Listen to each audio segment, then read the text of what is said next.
Warning, we are a spoilers podcast. At times we are also an offensive podcast. And we are most certainly a verbally explicit podcast. So if you fear for any of your delicate sensibilities, please back up now before you reach the point of no return. Alright, pussies, this is your final warning.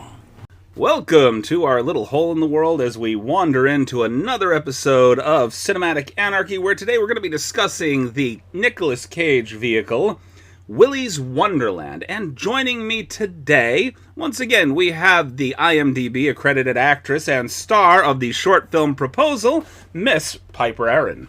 Hi! Told you it was going to be special. Making me work over here. I got to do something, right? You stepped up, you're helping out, you're doing great. Thank you. I appreciate it, thank you. Thank you. Okay. I gotta fix my cheeks from smiling so hard. And we are doing a film today that, honestly, I did an episode. I don't know if you've gone back over our catalog. I know that you've only been physically involved in a couple episodes, which is changing. It's a lot more episodes. We did a Nicolas Cage episode where we talked about Nicolas Cage. And I will be entirely honest, I was the only one in that episode that liked Nicolas Cage. The only one. You weren't in that episode, though. That is true. We did talk about Willys Wonderland back then. Nobody else was interested. I ranted and raved about how much I loved his performance in that movie. And I'm very happy to sit down and talk about it at length today. Yes, we will give the full spectrum of this movie. Yes, we need to give the Willy a nice workover. Yes, we're going to get Willy up. Yeah. Yeah. Smack Willy around, rub him down, and give him a good time. I think we're getting off the subject here. Let's talk about something else. Anyway. Speaking of getting off. We do lead off by telling people we can try to be offensive. I don't know if that was offensive. We're just overly suggestive. So, today we're going to be talking about Nick Cage in the least vocal performance that I have ever seen him in. It is the least vocal performance I might have seen a lot of people in. He is, well, I mean, you've seen movies or TV shows. You watched Buffy today. Yes, there's an entire episode. The other day I watched the episode called Hush. Yes, and still there's more talking in that than there was from him in this movie. Yes, there was. Because there's a little bit of talking, and then a little bit of not talking, or a lot of not talking, and then a little bit more talking at the end. Yeah, I got a few interesting things to bring up about him and the not talking thing. Okay. I'm all ears. We will get there, though. We're going to try to walk through this. It's like I kind of want to start off with like the first scene that we see is like where those two people are running down the hallways. Yes, so we're going to start off again. Spoilers ahead if you didn't listen to the opening, or if you have a tendency to say, okay, I know what's coming after the music, it's a warning, we hear it all the fucking time, we're just going to skip over it. If you forgot, we do spoilers, and we're going to start off with some spoilers, because these two people running down the hallway are the parents of the child that we meet later on in the film. Yes. But it's not what I wanted to bring up about them either. Oh! But it is true. Oh, okay. Well, we won't talk about the crying little girl yet, or the two people that are about to be slaughtered. What do you want to talk about? No, it's a good thing you brought it up. Because, okay. I mean, it's still a good thing that you brought it up. Like, I wanted to bring up a critique I had, and that's when the guy gets dragged down the hall. You see nothing behind him dragging him down the hall. Not a silhouette of anything. Nothing. I know who it is that dragged him. It must be the chameleon who sticks out her tongue. It has to be the chameleon. She got some strength in that thin tongue. That tongue was so fucking thin. Right. I mean, I don't even know what to say about the tongue. It's just a lot of, is it all muscle? I don't know. She can make a lot of women happy. Or very dead. Like, that's a little too far. I mean, that goes a what? It went across the room to kill that kid later on in the film. Dragged a guy down a hallway. I mean, you could do some damage with that tongue. And she does. And she does. So the opening of the film, what did you have something other than the tongue to talk about, other than them getting dragged out into oblivion by seemingly nothing? No, that was my only thing, is that it was like, it had to be the chameleon, or else it just makes no sense, because like you see fully behind him, and there's nothing there. True. I don't think anybody was really paying attention to it at first, and they didn't want to give too much away to start off with. My very first thing, I didn't. No? No, I didn't pay attention to the smaller details like I was now when I was taking notes and focusing. I paid attention to no details whatsoever. I just marveled at Nick Cage the entire... And then a few people wandered onto the film that I didn't want to pay attention to. I'm ignoring you, tow truck driver, and I'm annoying you, Tex McAdoo. Tex McAdoo. I like how he pronounces his name. Nick. Nick was a good-looking leather daddy in that one. This one. Nick? Yeah. Who was Nick? Nicolas Cage. Nick. Oh, I was like, I thought you were talking about like a character named Nick. I'm like, who the hell's Nick? No. And the tow truck driver got on my nerves. I mean, he was sitting there rambling and didn't even give time to respond when he asked a question. I think that was kind of on purpose, though. I don't think it was... I think they paired him up with people in different scenes that just talked for him. Well, it's like when... I think it just felt rushed or out of place when he's like, "Where'd you say you're from again?" And then he just keeps rambling on after like one small like emote that wasn't even fully emoted. He has this thing, that look that he gives when he takes off or drops his glasses just a little bit, just this stare. Like, why won't you shut the fuck up? Like, the way that he looks at this truck driver while he's just yapping. Like, if I really didn't need your help right now, I would reach over, grab the fucking door handle, and roll you out onto the highway. But my car, the car that I love, it's not working right now, so I need to deal with your ass. Heck, the opening was more like a Gone in 60 Seconds film. Well, he has a love for pretty cars, and this was a pretty car. It was. That car was beautiful. He was very upset when he ran over the spikes. Oh, then we meet the teen, and it's another angsty teen. It's like... We understand more later, but how she comes off in the very beginning is just, I'm angry. With a little bit more money, they could have like underlaid this scene with the beat to Firestarter. I'm the Firestarter, twisted Firestarter. She's about to set fire to the place. Well, we can't say that they didn't have very much of a budget. I mean, they had Nicolas Cage, but then again, Nicolas Cage does whatever he can now for money. Right. It's like, great actor, but he does take on a lot of roles. But I'm not mad at most of the roles he takes anyway, so I can't really bitch. I don't know what the arrangement was, but it was Nicolas Cage in a completely non-verbal role, which I imagine it is. That was on him. I know it was on him, but I imagine it was less of a paycheck because they didn't have to pay him to memorize lines. Well, originally there was dialogue. His dialogue was so sparse that he went to the director and chose to go more Harpo Marx with it and could be completely silent to give himself more of an acting challenge. I wanna do the Marcel thing, you know. I want to be a mime in this movie. Just everything is all body language.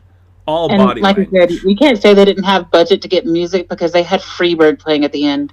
First of all, they had a $5.5 million budget for this film. That's it? 5.5. That's not bad for what is essentially a fucking independent movie. But I'm saying, like, that's it? It looks like it was made with more. 5.5 million. Worldwide, they managed to make about just under $500,000 back. Well, originally it was planned to go out worldwide, but because of COVID. Of course. Then they had to go to streaming, and I mean, this film was supposed to be like the gory take on Five Nights at Freddy's. It kind of twisted what they did with the games a little bit and made it, instead of, well, here we go, more spoilers ahead. Instead of kids inhabiting the bodies of the animatronics, it's literally cannibalistic serial killers inhabiting the satanic ritual. A satanic ritualistic suicide. These were some rough fucking animatronics. Like, whoever thought up these creatures for a children's establishment they were not trying to make the kids comfortable. These animals had seen better days, and they are like, you know how some kids will go to Chuck E. Cheese and immediately be terrified by Chuck E. Cheese, even though Chuck E. Cheese in his current incarnation is fairly, I would say, soft. You know, he's not creepy. Right now, all these kids are introduced to things like Five Nights at Freddy's. Right, but like, and animatronics are probably like the scariest shit ever. I don't know if you went through the heyday of animatronic restaurants. I did not. They had things like the Rainforest Cafe. They had places kind of like Willys Wonderland that were sort of like knockoffs, or I wouldn't call them knockoffs because they were all equally competing back in the day before Chuck E. Cheese became the thing, you know? Like, Chuck E. Cheese was like the franchise that won the animatronics war. They had like a place, I want to call it Bugaboo Creek, where it was like all taxidermized. It was like a hunting lodge worth of animals, just animals all over the place. So it looks like somebody went through the trouble of taking everything that they had ever hunted in their entire life, taxidermized all of them, and then maybe a good 10% of them they also made animatronic. So you, at any given moment, some head mounted to the wall or some animal standing on a shelf would just start talking or singing right above you. Now I'm starting to think about the Evil Dead. Oh my, it was creepy. Like, it startled me the first time I went in there, because we ended up sitting under, I think, like a buffalo head, and you're in the middle of eating, right? And I'm just sitting here having a drink, eating a little bit, and then this big buffalo head just, I don't know what the fuck it said, but that jaw just started dropping and talking, and I was just, what the fuck? I wanted to rip the thing off the wall, and it was my birthday at the time, too, because I remember that I got up and went to use the restroom, and I came back, and these fuckers came around and started singing the birthday song with this massive puppet buffalo head. And they looked at me like, kiss the buffalo, and I'm like, I'm not fucking kissing that. Thank you for the cake. I'm not kissing your buffalo. No, come on, man. You gotta kiss the buffalo. I'm not kissing the buffalo. I don't know how many things have touched that before. I need to eat here. God, that's bringing up Tarzan. Are you sure that buffalo's sanitary? That seems questionable to me. Kiss the buffalo head. Kiss the buffalo head. No. You brought up the happy birthday song, and that happy birthday song in Willys Wonderland. Oh my God. All right. It's your birthday. Oh, good Lord. No. Yeah. At least that's one thing that I can say. We watched Five Nights at Freddy's recently. And that is one thing that I can say. That's one thing I will give the Five Nights at Freddy's movie, is there was better music in that movie than they had available for this. Well, okay, you got to look at Five Nights at Freddy's was actually made off of the game, while Willys Wonderland was a knockoff movie made off the game. You can even look at the if you look at the text in the beginning credits, it looks like the same type of font and everything used for Five Nights at Freddy's. Honestly, this is a really damn good knockoff. I mean, it's an amazing knockoff. Like, this movie had in it what I wish Five Nights at Freddy's did, but I will talk about that later in another episode. You got a mute, spastically acting Nick Cage through the entire. Mute. I know he's not. We hear him yelling and grunting while fighting the chameleon. Okay. It's the only time we hear him. I say mute to say that essentially you could mute the film and you wouldn't hear any less of Nicolas Cage, really. True. Right. You could still tell he's grunting and groaning. And by the way, people that are mute, they can grunt and groan. They just can't. Yeah. I don't know. I've never met somebody who's mute. So that's not me trying to be, like, insensitive. I've just never ran across it, so I didn't know. Mind you, I'm only speculating, too. I don't know. It makes me think about the Helen Keller movie that I watched a long time ago in school. She grunted. After watching this film, do you want to punch? I've never had it. Wait, like the canned drink? Yeah, the canned drink. The one in the purple canned drink that he is taking every hour drink? On the hour. No, it's not a real drink. It's punch. It's a fictional energy drink. The text on the can actually says, "A fistful of caffeine for your kisser." Right? I don't need a fistful of caffeine for my kisser. Oh, come on. I mean, honestly, I don't understand why they didn't try to market the drink even just a little bit as a limited run. Like, work with one of the energy drink companies just to put out a short run of punch. If they put out a second movie, I think that they should do that. So, we talked about how this is kind of like a Five Nights at Freddy's knockoff. Right. But did anybody else draw the parallel between the mascot of Willy and the cartoon drawing of it and Bucky's? Bucky's? Yes, they look similar. The weasel and the way he looks very similar to the way that the Bucky mascot is drawn. Okay. You're going to have to get... I said Bucky's with the confused sound of Bucky's because I didn't know what you were talking about. I've actually never been to a Bucky's. I've only seen the T-shirts, and it goes around a lot here in Georgia. Okay. So I've never been to a Bucky's. I did not know Bucky's existed. And on top of that, I am now in Massachusetts, so I'm nowhere near what I'm assuming is a very weird place to go eat. But I actually think it's like a convenient type store and everything, or something like that. A lot of people love to go. If anybody is, or not if anybody, when anybody's listening to this, look up Buc-ee's and see, and then look up Willie's mascot and everything and see how similar they are. Not just, okay, you're going to have to go ahead and send me pictures of the mascot when we're done here, because I have no fucking clue what you're talking about. And I lived in Georgia for 12 years. So, will do. Because I have no clue. I'd never run across to Buc-ee's. And since we're going through the theme, okay, what kind of town doesn't at least have? Okay, so the part of the prospect to get him into Willys is the fact that they don't have a credit card machine or an ATM that works. Right.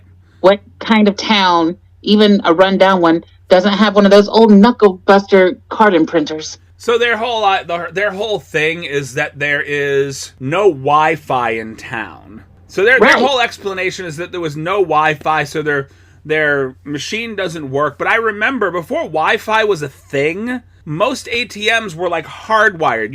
It was like an old dial-up modem kind of thing where it was hardwired. Well, heck, even before ATMs, when people ran a credit card, before there were credit card machines, they had those knuckle-busting ones that made an imprint on a slip. Right, the carbon copy.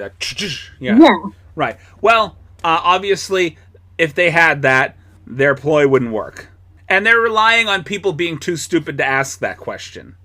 Maybe I don't know if that makes me more smart or that just makes me old. I think Nick Cage just has this kind of fuck it, I'll do it kind of thing going on this entire movie. Sure, he has a routine the entire film. Every hour on the hour, drink one of those punch drinks and do whatever anybody else is telling you to do. But do not let it interrupt you drinking your punch drink at all. That's like his recharge. He has to recharge his batteries every hour on the hour with one. Every hour on the hour it was like he had a union break time that could not be interrupted. He had to take that break no matter what was going on. We'll get to how funny that is in a few. Right. So we move through. Basically they dupe him into going to do the cleanup for Willys Wonderland. We meet Tex or Texas, whatever his name is. Tex McAdoo. He reminds me of that Dimmadome guy from the Fairly Odd Parents. Doug Dimmadome. Or whatever his name is. Doug Dimmadome. Doug Dimmadome. I don't know. It was da-da-da-da. Doug Dimmadome. But that's what he reminded me of, like his energy and everything just reminded me. Right. He reminded me a little of Foghorn Leghorn. I'll say, son, you need to clean this place up and I'll get your car all right and fixed up for you in the morning. You know? Or my name ain't Tex McAdoo. Yeah. Wait, who was the first? Wait, I wrote down here the first animatronic we see to get the smash. Ozzy the Ostrich. Is that who we first see? That is the first one we see who attacks him. That's the first one who dies. The first... Oh, yes, that's right. The first animatronic... Well, we skipped over a whole thing, though. We went right over a bunch. Did we skip over or did I skip over? I mean, I skipped over the teenagers helping their friend out of the... She got locked to the radiator because she was trying to burn down the... Let's face it, fuck that blonde who can't act. The blonde? Ugh. Well, her outfit was ugly. Like, her outfit and her hair did not match the times. No.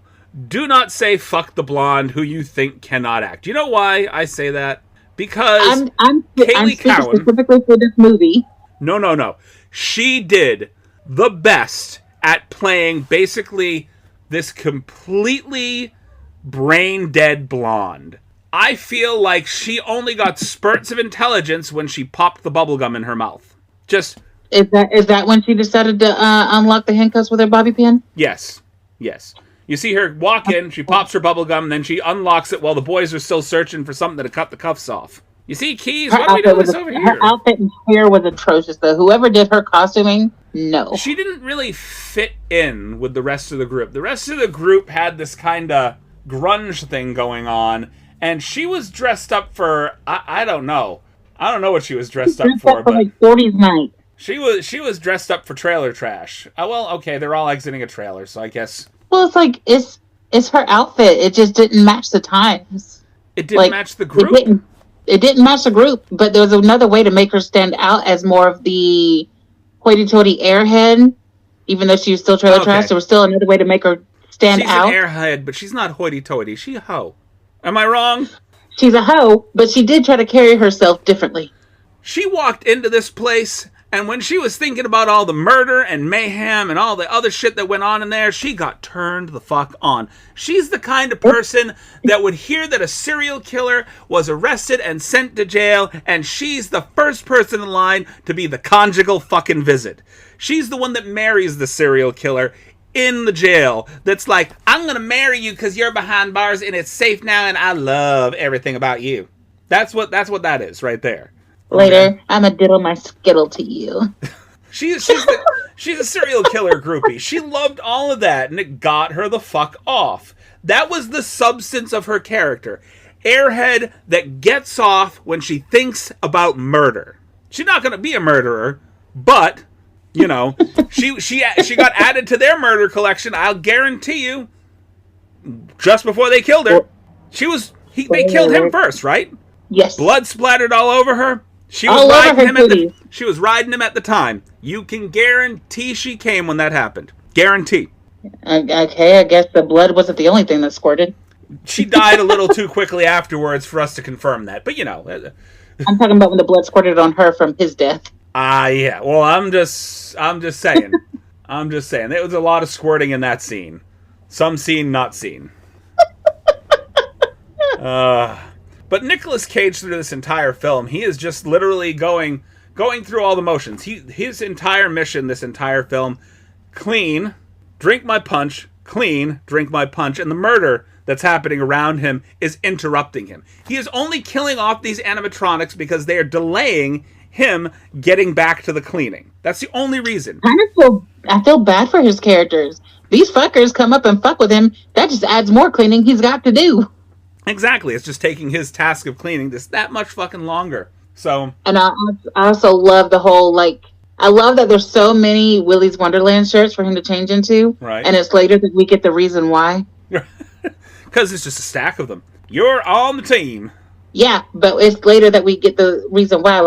There was these ritualistic sacrifices that they did to themselves. Right. And then, they keep having to feed them so that they stop going after the townies and kids. Right. And so, that's why they have all these shirts so they can trick people into, hey.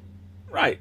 If you're wearing that shirt, it's signifying to those animatronics, you are the next sacrifice.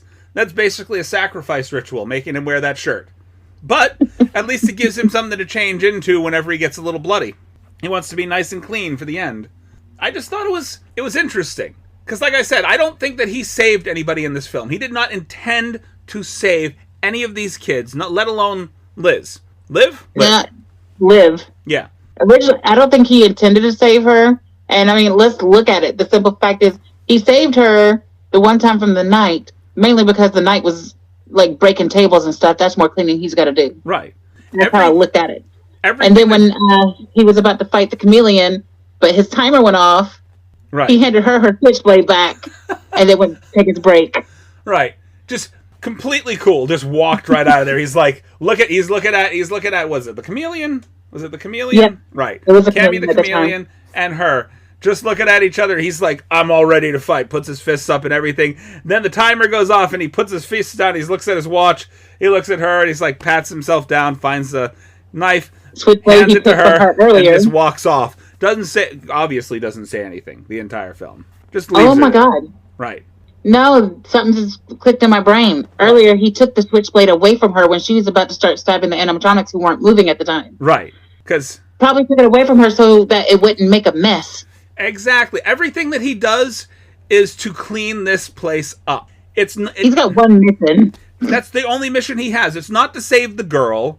It's to clean the place up and get his fucking car back so he can move on. Right? Yeah. He doesn't have any side quests or side missions. It's literally these animatronics, the kids are just getting in his way of cleaning the fucking place up. That's why when they come to the door initially and they're like, you need to leave, get out of there, he ignores them. Because that's not part of his thing. He doesn't have to deal with them. I just have to clean this place and move on. I realize these things might, rise up, try to kill me and stop me from, cleaning the place up and getting my car back. But no, we learned with the ostrich. We're done. Ozzy, bye. Oh my God. Ozzy, the way he was like, I'm going to kill you now, sounded like Birdo when they redid Super Mario 2 for Super Mario Advance when they started giving them voices. Because she would always say, I'm going to finish you off. And then Birdo's just like, I'm going to kill you now. Well, there's like a lot of little... I feel like this... I might have to deep dive a little bit more. Like, I did not do the research that I really should have done for this fucking thing. But I feel like there were a lot of little homages to different video games in this.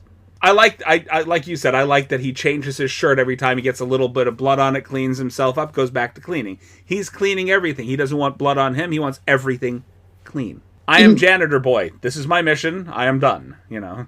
Another callback I have to do is to us in this episode is when I called it a knockoff, when Gus is the only jump scare we get. Gus the gorilla in the bathrooms.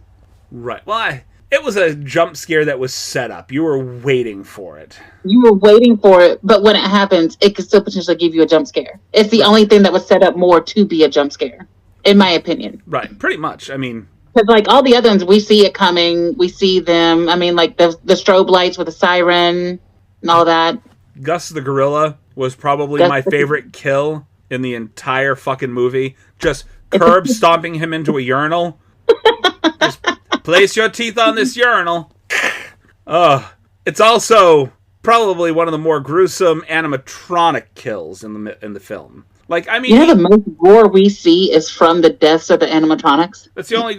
We see mostly the gore from the animatronics. There's like a mad dash of like 10 minutes where most of the kids get killed all at the same time. Yeah, I mean, and they were gory-ish, but it's like most of the gore we see is still from the animatronics. You knew that at the end of the film it was just going to be him and Liv. That's it. Although, I thought they might take the different route and kill the quote-unquote final girl. Well, you knew that she was going to make it through the entire film. Her name's Liv. Yeah? Yeah, so is Liv Taylor, but doesn't she die in some things? The name of the character is Liv. I know. Right. They named her Liv. You knew that she was going to be the only one that didn't die. All right, let's she lives. Let's jump off track for 1 second. We thought there was going to be a final girl in the Grindhouse movie, Death Proof, and she gets her face rubbed off by a tire. Okay, I mean, you can always have that trope. Name somebody to possibly live, and name her Liv, and then expect her to live, and then kill her because that's what people expect. They could have. They didn't go that route. I know they didn't. I'm just saying there was always that possibility. And that, like, when they brought out the... Oh, wait, this is a scene I had to critique, too. When the cop is supposed to be taking her back to the jail and then go back after the sheriff. Right. And they get attacked by the Hispanic animatronic. Right. So the cop is taking her back to the jail while she's basically the main cop. I forget what her name is. Sheriff Lund, played by Beth Grant, is giving the whole speech about what's going on and why he's gonna die there, and you're basically a sacrifice. Because she spends, like, all of her time from, like, when we get to them in the police station, all the way to when she initially leaves him in there, handcuffed.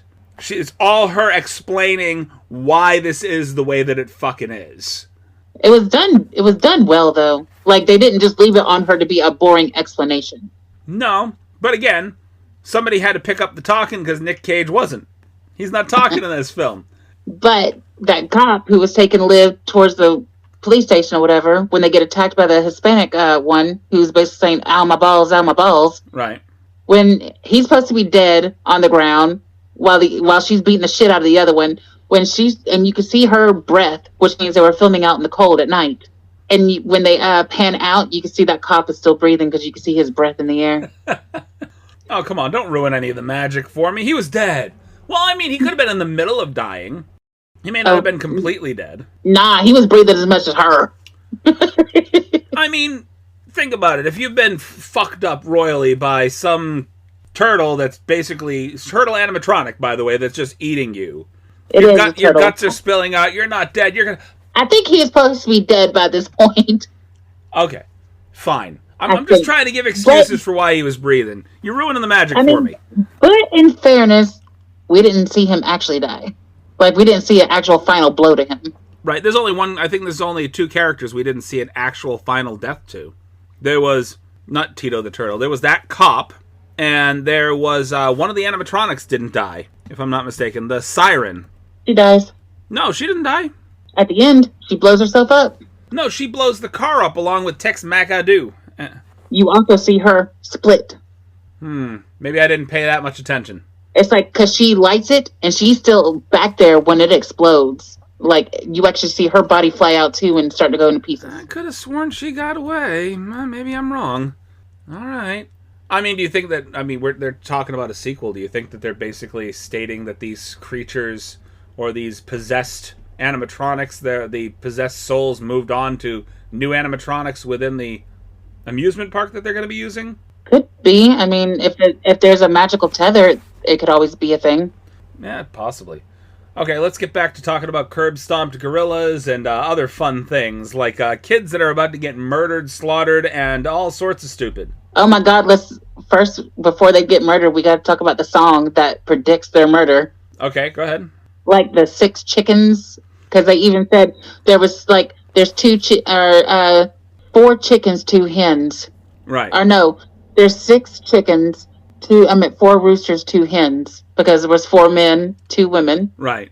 And then there was like, counting down, it kept talking about 6 chickens, 6 chickens. Oops, there was only 5. Then that's where the knight took the sword through the man. Right. So basically, he sang their death to them. It was so clever. I like that they make it kind of creepy.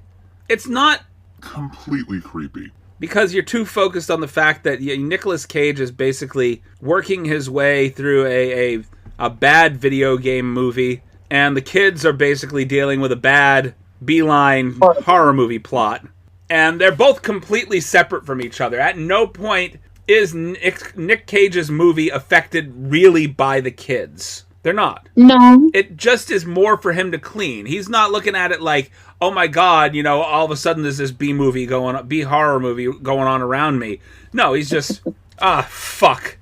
Come on, man. It's gonna be dawn soon, and I've only got so much punch to go through. I've got so much pinball to play, and I need to clean this place up, and you keep bleeding fucking everywhere.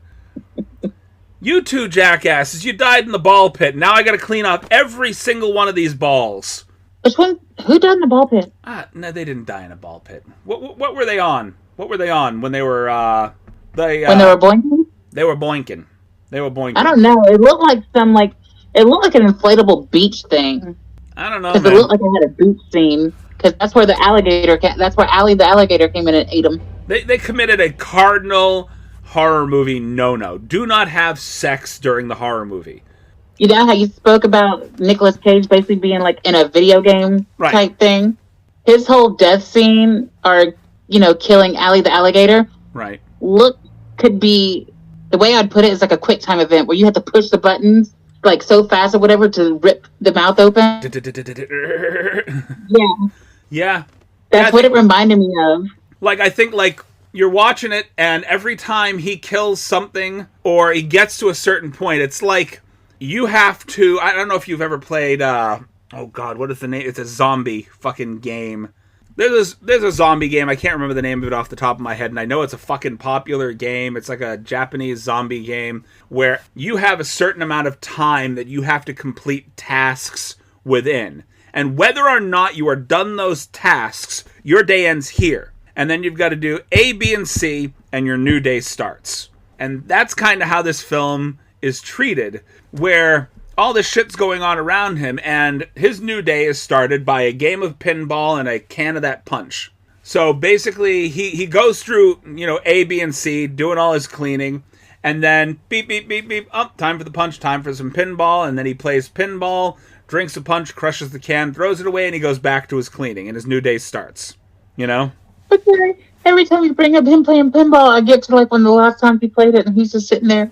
All right, his improvised dance. It was the fucking best. The manic energy that Nick Cage shows the entire film is the best. I've watched a lot of good films with him in it.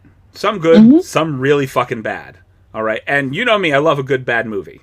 What is one really bad movie he did? Con Air. Never saw it. Well, that's a bad movie. Because I love him in Raising Arizona.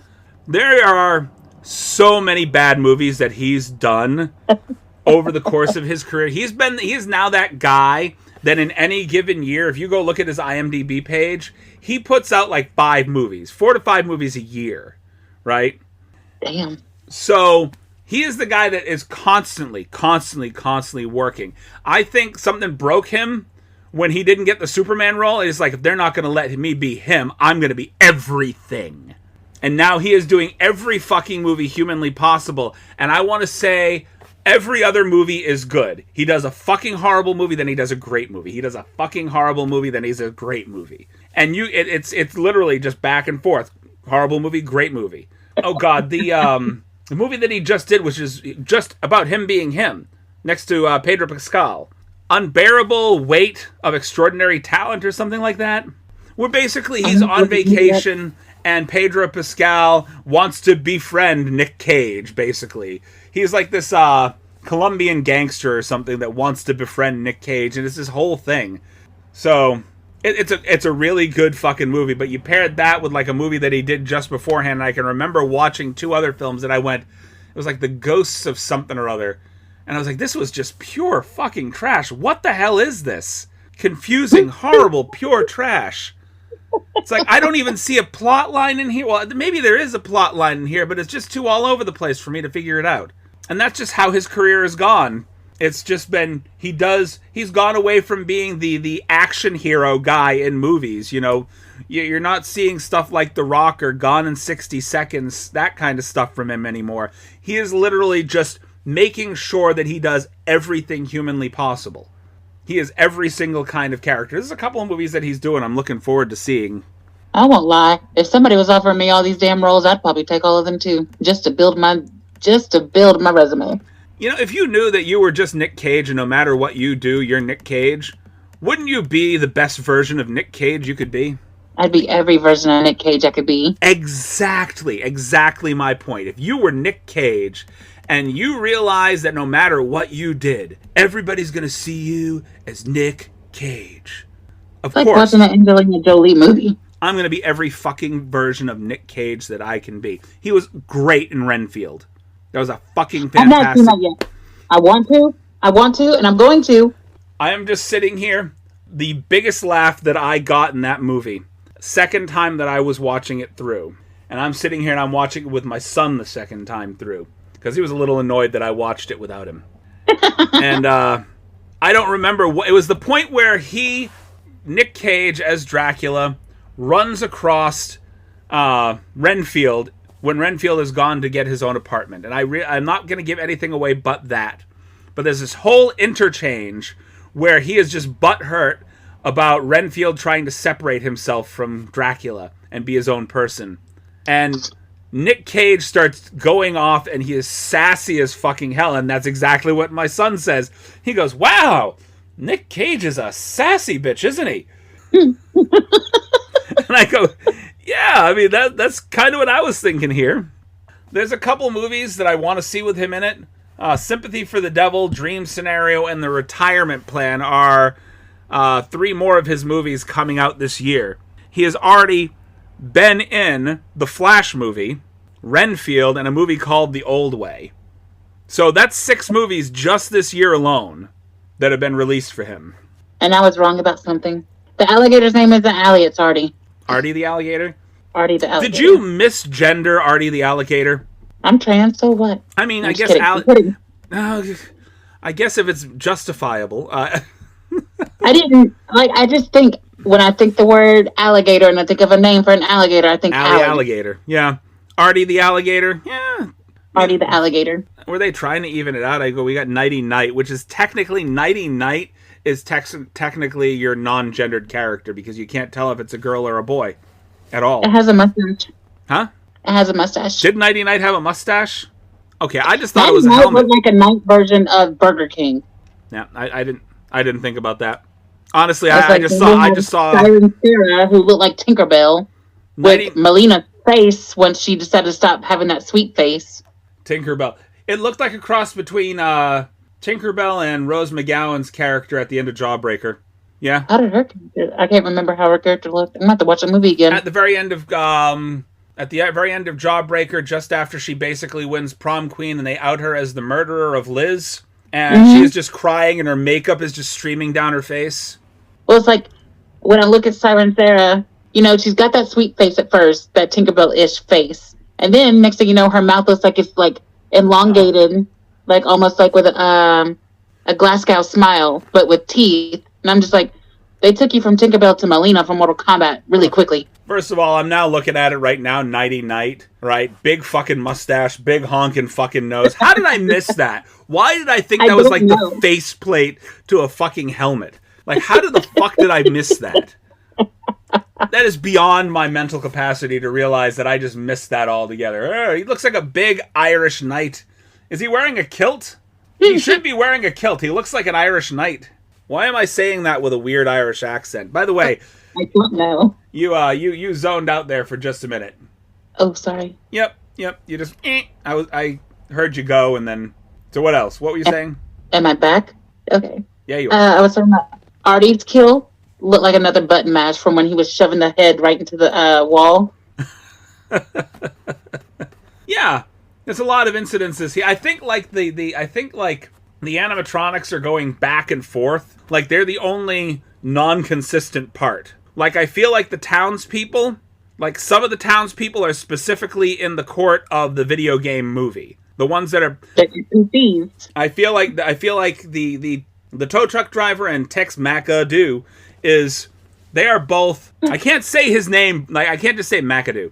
I gotta go McAdoo because that's how he does it. He McAdoo. It's funny. You're like, I can't say it McAdoo, and then I did. And then you're like, and you say it McAdoo. You're like, I have to say McAdoo.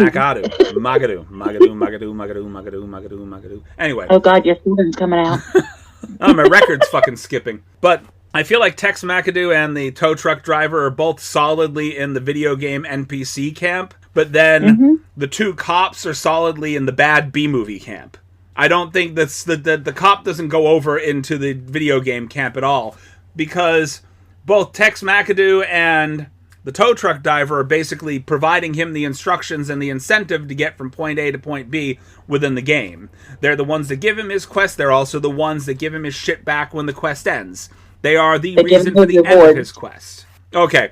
By far, my favorite part of this movie, outside of Nicolas Cage's stuff, is there is a scene where they're basically going over. She's sitting and talking with the cop about all the shit that's going on. And so you got her talking to the cop, and then the kids talking to Nicolas Cage, and they're all sort of explaining what's going on in different scenes. And Liv is just telling about the kids that were getting hurt and what the animatronics were fucking doing. And there's a scene with the siren where this little kid comes up and he's about to like grab the siren's like animatronic boobs or whatever. And the siren you wanna fuck fatty? And just the horror on the kid's face afterwards. That horror though was so delayed. I don't know, that it was like a mix of horror and really. Yeah, I felt like it wasn't horror. It was sort of taken aback. Like I could do that. It's like a mix of I could do that, and you just said that. If that kid lives forever, he is pursuing sex dolls for the rest of his life. Oh God.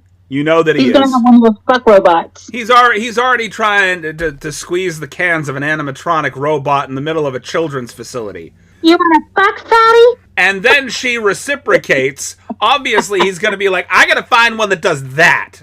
That's what I gotta do. Yes, I'm fatty. Let's fuck. Oh God. Okay, we're gonna take a very quick break to let not our sponsors, to let the podcasts that we love speak for themselves, promote themselves, and when we come back, we will talk about this film just a little bit more until we are blue in the fucking face and can no longer talk because we are too hoarse to say anything, just like fucking Nick Cage.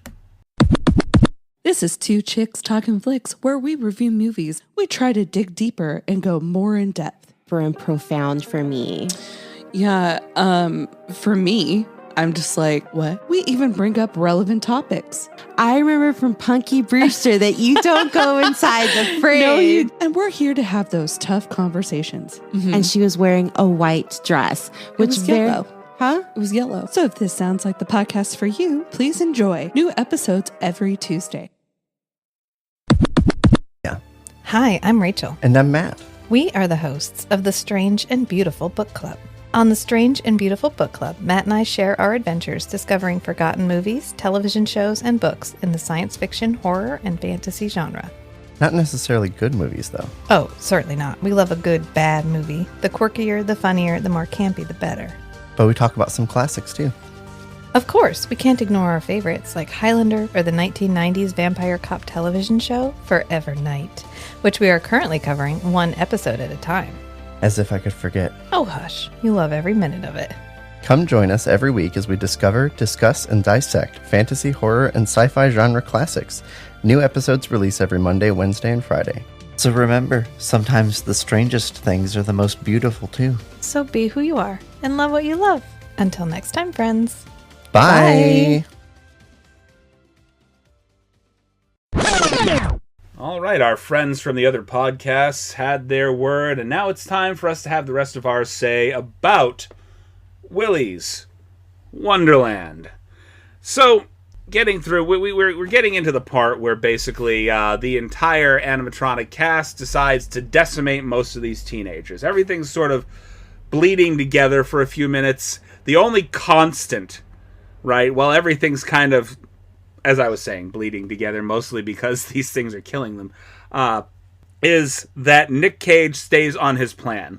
When he's not with them, he is out of sight and he's playing pinball and he's drinking his punch, getting a sucker punch to the face. Yes, sir. And I forgot to mention, since the moment that he finds this pinball machine, every time he goes to that pinball machine, he is full on eye fucking the pinball machine.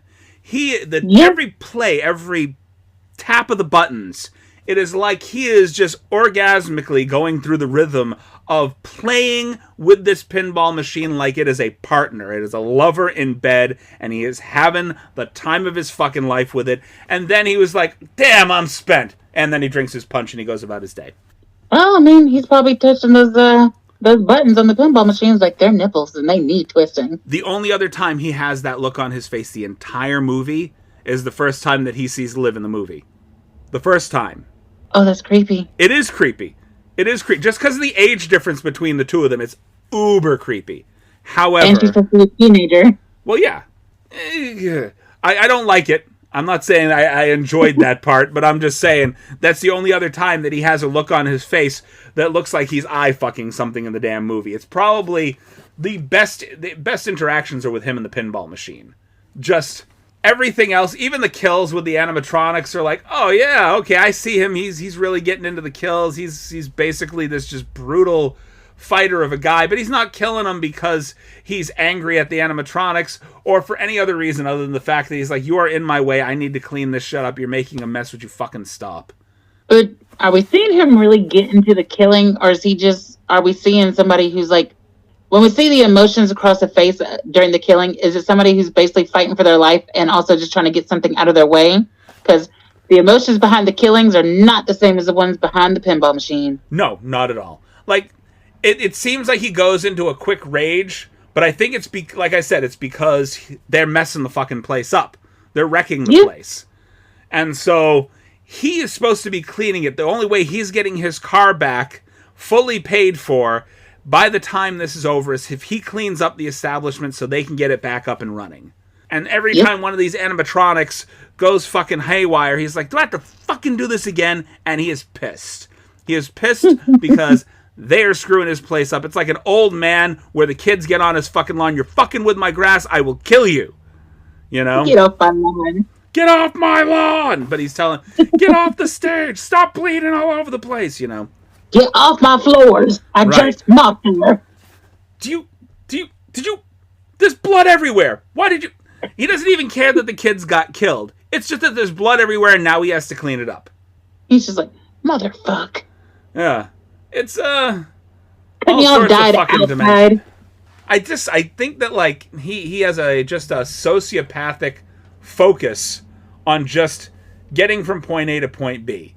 Just single-minded. Speaking of the killing, there was a critique I had about the lover's death. The lover's death, okay. So, we watched one of them basically die, and it's a brutal death. Right. And his eyes are open the whole damn time. Right. I could imagine that when the blonde dies, her eyes are open because hers look like it was possibly a brutal death. Right. I mean, they were mauled by Artie the alligator. Their eyes were closed once we saw them laying on the ground or whatever. The animatronic didn't take time to close their eyes. When they died, their eyes would have been open. Okay. From fear and pain. Just should have been like a gruesome sort of death mask of, Pretty much. I get what you're saying. It's like, that's my only critique about that scene, is that, like, their eyes would have been open. It's kind of like when directors and producers and all that, they take into detail, like, okay, say if I was left-handed and I went to slash somebody, the slash would go from top right to bottom left. Right. And vice versa for the right-handed killer. They take that into account most of the time when they're doing slasher films, because it's like they want it to match up, so they're like, okay, this person is this-handed, so the gashes would go that way. I just think about it that way, I guess, from an acting standpoint, that their faces and eyes would be open and everything with shock and everything else. But on another note, sometimes people pass out from shock, so maybe that's why their eyes were closed. Never mind. I retract my statement. You retract your statement. First of all, I just have to say, this is Willys Wonderland. So, suspend your belief in reality for about 5 seconds. Only because, fine, her eyes closed. Her eyes managed to flutter closed, and that last death knell as she breathed out. Okay. His eyes closed. I don't know how it happened. Who cares how it happened? Maybe Artie had, I can't believe I did that, and he took his little clawed paws and went, we're going to close the eyes now. Who knows? You don't know that. But you have to, in a movie like that, I love when people critique stuff like that. Because when you're watching something like this, you already know that we're not following reality, even remotely. I mean, I get we're not following reality. I'm still, like, this is not how bodies work. The reality is not of what killed them and how they died. It's the reality of the actual death. Wonder if there was like a behind-the-scenes discussion. It's like, we only have $5.5 million for this movie, and you guys couldn't check the continuity of their fucking eyes closed.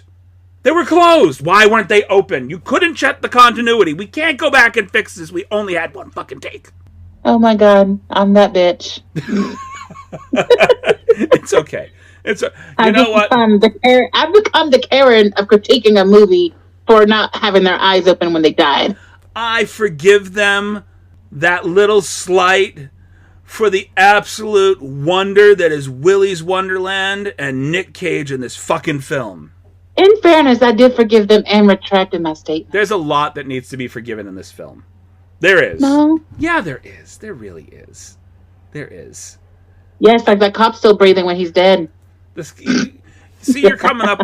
Explain the tensile strength of Cammie's tongue to me, please. I can't. That's what I'm saying. There's a lot of things that you have to forgive in this film. There are. The thing is, I don't want to forgive them.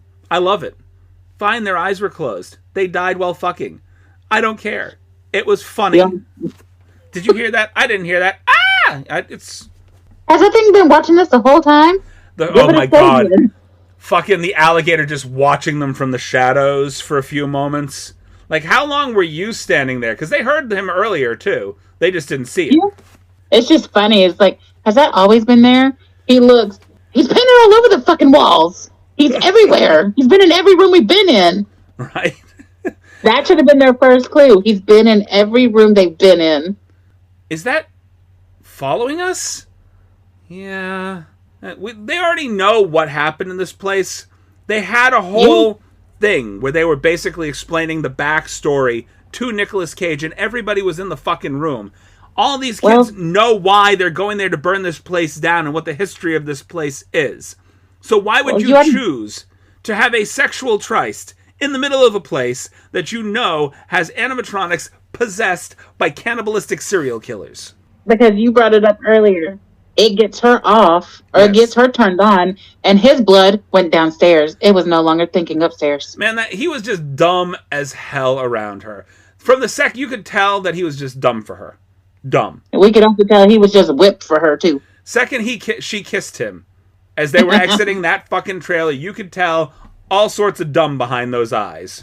Man, girl, you a freak. Yeah. Is that going to stop you? I didn't say I didn't like it. Their exact exchange. It's like, okay, yeah, she's a freak, all right, and you are stupid enough to get you both killed. Somebody has to show some self-control around the serial killers. Just a little bit. It wouldn't be her. She finds out they're serial killers. She's gonna sit down, spread the legs, put her hand between the legs, and diddle the skittle. Oh my god. Artie, gator Skittle me. diddler. Gator me. Gator me. Gator me. Gator me. Anyway. Oh, Okay. What is next? Moving on. Okay, so basically, we go through the movie where you deal with all the kills. Basically, all the kills happen within 10 minutes flat in this film. Yeah, but it's like that chameleon. She's a mind fuck. She fucks with the mind. The chameleon and the siren kind of do a little bit, except for the chameleon. The siren was really kind of like. The chameleon showed probably the most intelligence of any of the animatronic creatures in the film. That is true. The other ones were basically just mindlessly killing. She knew enough to be a little tricky about it. I'm a good person. They are the bad people, and I'm just stuck doing this, you know? Well, obviously... They pick on me. They say I'm ugly. And that's kind of where this other kid, I think that's Evans, the idiot that fell for Cammy's little... Mind game? Mind fuck, as you were saying, yeah. It's like, okay, you know that they're all serial killers. You know that they committed a satanic ritual to have their souls put into the body of these animatronics. And yet, you somehow believe this one's being bullied for how she looks. Yeah. That's on him. That's just dum-dum-dum-dum-dum. This one's gonna help us. Oh, no, they're not. Nobody's here to help you. Nope. They are here to feed off of you. That's it. It's just that this one sacrifice. Like, if your brain was working, you would think, this one's a nice one. How come she wasn't able to... How many people survived with her help? None, as far as we know. Exactly. But that's what I'm saying. Like, your logical mind should have been like, she's just fucking with me. As far as we know, since the incidents started happening around the town and the animatronics started killing local townsfolk, the only person that survived is Liv, and that is because she was a kid and hid in the closet until the cop found her. Yep. That's it. So as far as we know, nobody else has survived their little ploy. You know, I also find it weird that the cop even took the child in, considering she knew there's a child with that couple, yet didn't leave the child there to go ahead and be killed too. I want to know where the landfill is. If their ploy is to lay down a spike strip to disable people's cars as they come in, and then you have the tow truck driver and Tex Maca do his thing. If that is their ploy each and every time, that means that they are leaving behind vehicles that can be traced back to their original owners. Well, Tex McAdoo said he loves to get new toys. I get that. I understand that. But these are still vehicles that can be tied back to the original people. So there has to be some sort of... I don't know if you've seen From Dusk Till Dawn, where basically the back end of the bar, when in the final scene of the movie, there's like... It shows that it's basically like an Aztec temple. And all of the trucks and cars and other vehicles that people have driven up and have been killed... these people that have been killed, all of their stuff has been pushed over the side and into the ditch below. Oh, right. So I'm thinking there has to be someplace in town where they are disposing, or maybe there's a chop shop. Somebody, the guy that runs the tow truck place, maybe he runs a chop shop in town too. Where are the cars going? Possible. I'm not saying this is a plot hole. I'm just saying I'm curious as to how they handled all of the leftover vehicles, as if they've been doing this for well over a decade, because that little girl was... It was built in 1996. Right. But the little girl, it's been about a little over a decade. She grew up. Yeah. So that's what I'm thinking. But we don't know who the first people were to be served up either. No, we don't. Before Liv's parents were killed. How were they disposing of the bodies? I mean, obviously the cops caught on to them the first time before they committed this satanic ritual. Now the place is shut down and they're giving satanic sacrifices because they want to save the townsfolk. Like, what did they do with the bodies that were there before? Because they said when they went to go investigate, the place was starting to stink, which means there was bodies and decomposing bodies left around. Right. So. And how did they get people back in? Like, who did the cleanup? Why was nobody killed? Because, I mean, hell, the janitor was supposed to be the sacrifice so that the kids be left alone. The kids were in there, and the kids were apparently not left alone. Who cleaned up after each sack? I mean, did they lick their plate clean? Is that how this is? Is it they basically eat everything? They are cannibals. That is what I wondered. They are cannibals. So that is... but even unless they licked it all up, there's still traces of blood somewhere, and there's always going to be a stink somewhere. Right. So the idea here is, how are they cleaning up who is cleaning up after everything once everything is done, and where are all the respective vehicles or whatever that they drove into town going? And why is whoever's cleaning it up not dead? I wonder if they have all the vehicles and it's not just a chop shop, but they're repurposing them for Willys Wonderland, the theme park. So it's all car parts. Theme park. They're just melting it down and making the theme park stuff. I mean, kind of makes sense. Yeah. I mean, let's think about the slides we grew up with. I mean, you got all these plastic slides and everything now. Back when I was a kid, there was metal slides that if you went down on summer, you were basically losing your skin from the heat. Forget just metal slides. Back when I was growing up, all the equipment, all the playground equipment at fucking McDonald's was all metal. I remember the fucking Mayor McCheese jail head that they'd have in there. It was basically the inside of the burger. Instead of being a burger, you have the top bun, the bottom bun, you have Mayor McCheese's hat and the everything. Then they had the bars and you were the middle of the burger. Yes, basically you were in jail. So basically they were jailing children in a hot box a long time ago. That's your timeout. Go up there and sit inside the metal bars. Can you imagine that in the middle of the summer? Hell, now I'm starting to think about the sequel. If they're doing a theme park, is it going to be an old theme park that was built in the 90s as well? Or is it going to be a newer one? I'm not sure. I'm imagining that somehow Tex McAdoo, he died, actually. He's dead. Yeah, so all these people are dead. So how did the theme park maybe the theme park was a Willys Wonderland theme park? This wasn't one of the ones that were shut down? Because I'm imagining that maybe this was a franchise and these people kind of took it a little bit too far. It's possible. Like they were the ones that turned this. It's like taking Chuck E. Cheese, one branch of Chuck E. Cheese, and turning it into a slaughter factory for family and children. Just because that one Chuck E. Cheese happened to have been, the serial killer breeding ground doesn't mean that over here, this Chuck E. Cheese isn't just crystal clear, nice and clean. Could be one that's running, and then once these animatronics were killed, that's when they jumped ship to another body.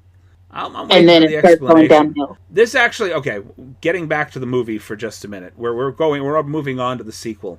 In the area where the girl they're trying to drive the girl back and get her out of Willys Wonderland just before, the cop gets killed. Mm-hmm. Nick Cage is supposed to go face to face with Cam and the Siren. Siren, Sarah, and Cammy Chameleon. Yes. So this is the first time that I see him really, really get into the fight. Because there's this whole this scene where he's just headbanging. Like he's getting ready to really go at it. And we're thinking the head, shoulders, knees, and toes. That's the damn. Head, shoulders, knees, and toes, knees, and toes. Hey. Head, shoulders, knees, and toes, done by the Dropkick Murphys. Is that what it was really? No. Oh, I was about to say, because when he kicked it and that came on, I was like, oh, this is a jam. Head, shoulders, knees, and toes, knees, and toes.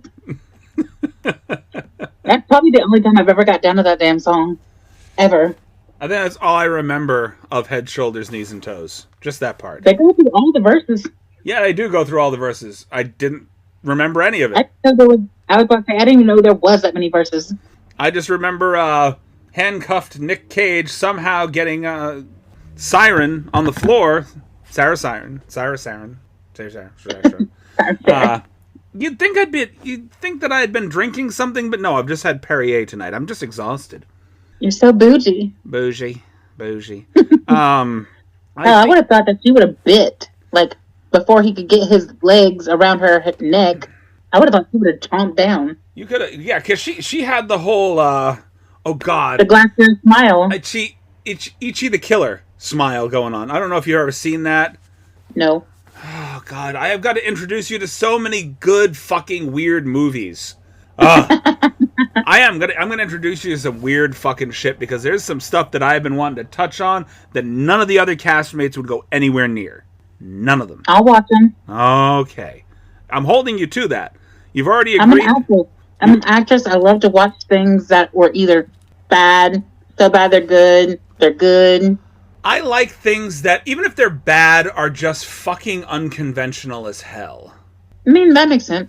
There are some really bad things that are also very fucking unique, and if they were treated a little bit better, they would have been excellent. But they're still not bad. They're just weird, unique, not the best, but still good because of the fact that they're kind of original. We're not talking about like, oh God, last night I went down the rabbit hole of fucking kids things like this that were turned into horror movies. They have a Three Blind Mice horror movie. They have a How the Grinch Stole Christmas horror movie. I want to see that one. That one, the Grinch one? It actually looks like the Grinch from the movies. But they avoided saying the Grinch, Cindy Lou, you know who. They had a Mary Had a Little Lamb one. They have a Scooby-Doo horror movie. What? Called Saturday Morning Mystery. It's sort of a spoof. I mean, they don't specifically say it's Scooby-Doo, but all the characters match up with all the characters from Scooby-Doo. And then, of course, the big one was the Winnie the Pooh, Blood and Honey. I want to see that. I do want to see it, but only because I've heard it is terrible. That's what I've heard. Terrible. But the thing I've heard about it that was terrible was not the movie itself, it's the whole plot line. I think it was just mishandled. Like, the second that Winnie the Pooh became sort of a public property, what is it? Was it something domain? Public domain. Once it became public domain, these people rushed to make something immediately. I think they wanted to just be the first. Whether or not it was good or bad didn't matter. They just wanted to be the first ones to do something fucked up with Winnie the Pooh. I think that's what that was. I'm going to guess the same thing happened with the Grinch, though. More than likely. That it must have become public domain. Well, now, is the Grinch public domain, though? That's the question. I don't know. Do you know it just became public domain or is close to becoming public domain? Part of Mickey Mouse? Part of Mickey Mouse. Only part. The black and white Steamboat Willie. Well, about saying there's a reason that they were pushing Grogu so hard because Mickey Mouse is becoming public domain, so they needed a new mascot that they're thinking about making Grogu the new mascot. Right, because then almost anybody's going to be able to use Mickey sooner or later. Right. Oh, dear. Mickey Mouse horror movies. I can't even imagine. Hell, I heard that officially Mickey and Minnie just broke up. Steamboat Willys Wonderland. Oh, no. God, no. What if that was originally Willie? Steamboat Willys Wonderland. Oh, my God. The possibilities. Ha ha ha! It's me, kids! I'm gonna fuck you up! Anyway. Oh, boy! Oh, boy, that's a lot of blood over there. I don't think any of the other characters are becoming public domain anytime soon. Anyway. Hell, I think Minnie is still not going to be coming public domain anytime soon. Minnie's one of my... There's a joke about Minnie, Mickey, and Goofy. You mean because she's not fucking stupid, she's fucking goofy? Right. Yep. You just basically rattled off the punchline, but you didn't tell the entire joke. You didn't tell the entire... You're supposed to tell the whole joke. But okay, well, we'll just give them the punchline. They can make up the joke for themselves if they don't know it. We'll leave it at that. Don't give them the whole joke. Don't give it to them. Don't. Let them make their own minds up. It could have been something... Maybe they'll come up with something better for a delivery. Ooh, if you do, send it to us. Right? Send us your best obscene jokes, and we will tell them. We'll have an entire episode of obscene jokes. Send us your best Disney-inspired obscene jokes. Disney-inspired obscene jokes. There we go. Good way to get us sued. Is it suing? Because parodies are free speech. Maybe. I don't know. I mean, sometimes I hear that they're really sue-happy, and if they can find a way to sue you over it, they will sue you. All right, you send us the Disney-inspired jokes. We'll make up the character names on the fly. Olivia the mouse. Yeah. I've already said Mickey a few times on here. I don't know. I think you're allowed to talk about things. I guess. We can discuss it. My brain just went off into left field, if you couldn't tell for a moment there. We should probably bring it back to Willie's, get back to Willie. We need to get back. We need to get Willie off. Anyway, so we're getting to the close of the movie. Basically, all the kills are fast and furious at this point. Nick Cage is still having his momentary breaks, but Nick Cage is basically subduing. He doesn't kill Sarah the Siren. Or Siren nope. Sarah? Siren Sarah? He thinks he killed her. Right. He does kill... Cammy the Chameleon by breaking her neck. Just like... Spinning all the way around. Full-on right. Exorcist twist. Right? Linda Blair! Anyway. This is for you! And I love Liv just beating the living shit out of Tito with the butt of a shotgun. Just hitting with the balls. Aye, my balls! Aye, my balls! Aye, aye! First of all, I don't know about that. I'm wondering what balls. Right? Obviously, she's not doing any damage. You didn't knock out the animatronics by hitting them in the balls. Because... I'm just thinking, it's like, did the animatronic all of a sudden become anatomically correct? Why is it balls? Why isn't it, aye, my ball bearings? Aye, my ball bearings? Why? Oh my god, that would have been so much better. That would have been a lot better. But I my balls. You didn't knock him out. You didn't kill him. But I think it's just the sneakiness of the animatronics. They want to be able to come back and kill you. Okay, you think I'm dead. Woohoo. You know? And first of all, she was a bit down the street. So Tito has got some fucking speed for a turtle. Like, he is the hair in the turtle's body. Oh, right. Unless he was T2ing the thing. Where he's like oh. The what is it, T-1000 kind of hanging on to the back of the vehicle while they're driving down the road. I'm just picturing Tito just... In fairness, even though he's a turtle, he's an animatronic, not an actual turtle. I mean, you would think that they would feel that like, there's extra weight. Why is the back end of the fucking police car dragging? Who's to say that once he actually jumped up there that he didn't, he didn't exactly just get there at that moment. Did you then at the same time jumping down, he was attacking? I cut you off, and then I realized I was cutting you off, so I shut my fucking mouth, because people get pissed at me for, like, cutting them off. I do that. It's the ADHD in my brain where it's like, I gotta talk now! If I don't say something, I'll forget! What was I saying? Fuck, I forgot. Oh, yeah. So, partway through the film, just before they kill, or he subdues Cammy, kills Cammy, subdues Sarah the Siren, they cut away to a picture of Sarah the Siren on the wall, and that is a blatant Tinkerbell ripoff. Yeah. It is like almost spot on Tinkerbell. Like, they didn't even try to make it look like the Cammy animatronic. That is true. Like that bitch on the wall looked exactly like Tinkerbell. Every single character on the wall was like, this is the children's version. This is the children's version. This is the children's version. This is the creepy inbred family of rats that we made out of those pictures. Every single one of these things are creepy, fucked up, and is going to give every one of you kids nightmares. So don't watch the animatronics. Just stare at the pictures on the walls. They're so much nicer. And that's if you survive. That's if the children survive the animatronics to get the nightmares. Like, fucking in general. I don't know. Oh, you know what? This is not just a video game movie. This is not just a B horror movie, but this is also kind of a spoof of The Who's Tommy, Pinball Wizard.